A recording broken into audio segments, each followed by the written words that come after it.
Today I'm going to show you how I took a closet organizer and made it into a pantry for my converted RV trailer.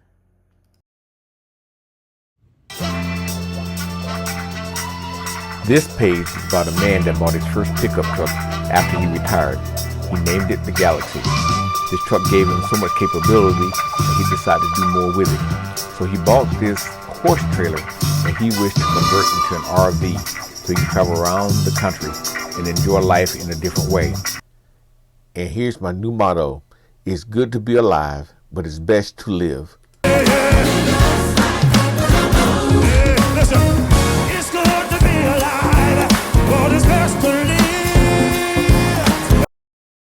This organizer was well packaged.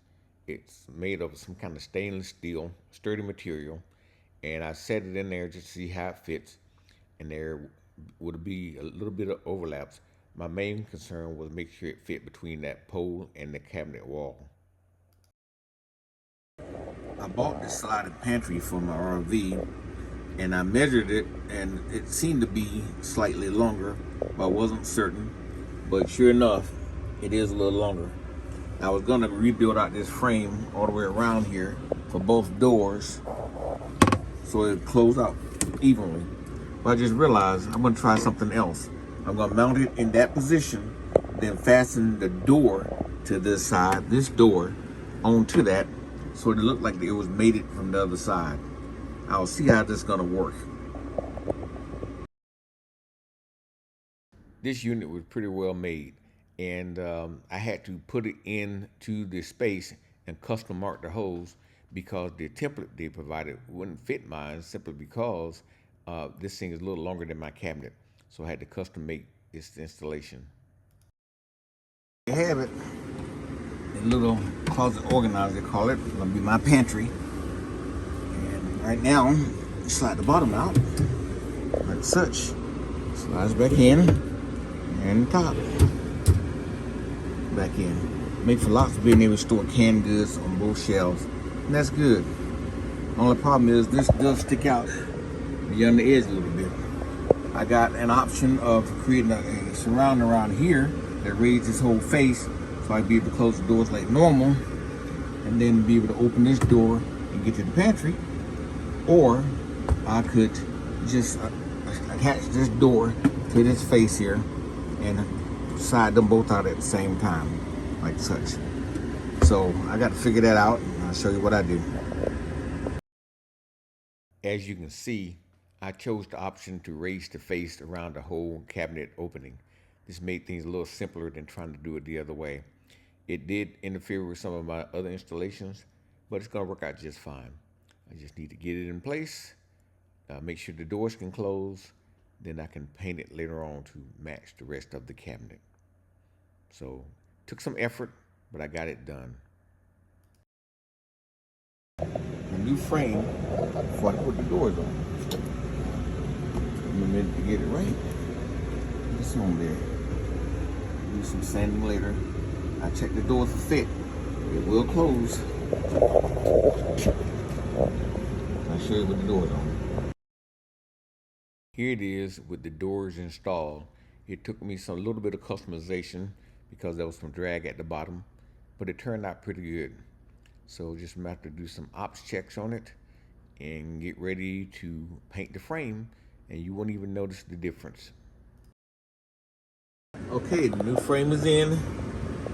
Surround, got the doors on. Even some of the problem, I might do some trimming. As you see, that closes like you used to before. Only reason why it doesn't fully close because of the hinge I had to put on the edge. I'll figure that out later, fix the hinge. But anyway, so I can snap this together like I did before when traveling. I got to redo my latches for this side because when I took this piece out, it created some problems. But anyway, and I raised that level, so that's going to be redone. Other than that, it's wonderful. So all I got to do is open this door for access to my toiletry items. This door opens up here. Then I could let me turn on the light. Then I can open up individual drawers, what I need. It's really convenient. I was surprised to see how well this fits in here. That's nice and sturdy. See, I'm shaking it now. That's not going anywhere. I attach it to the back wall. Another successful modification. She's good. All I gotta do is paint around and surround. I only estimated the size to adjust these shelves, so now I was going to get some canned goods to test it out. Here is it in action. Pull it out.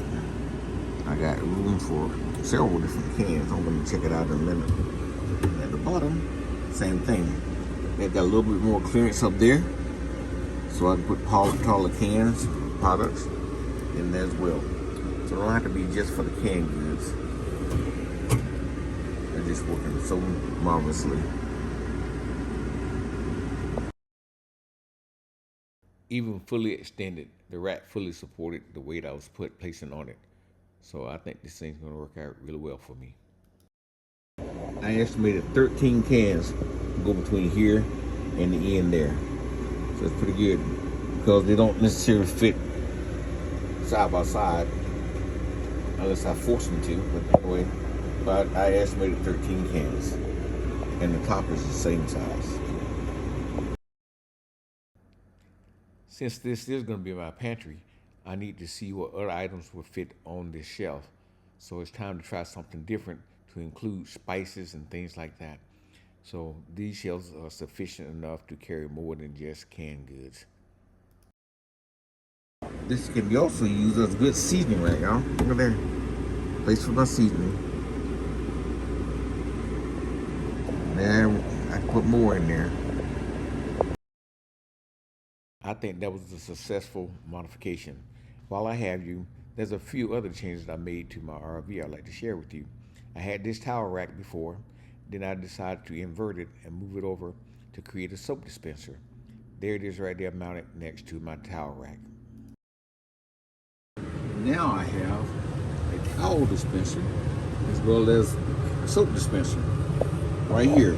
So all I gotta do is press this, soap comes out, wash your hands right here. And this ought to last me a long time since I don't deliver here daily. And I got a lot of refills. It's wonderful. Again, these modifications are making my RV a little more livable and enjoyable. And it takes some creation and some time, but it's well worth the effort. Thank you for watching.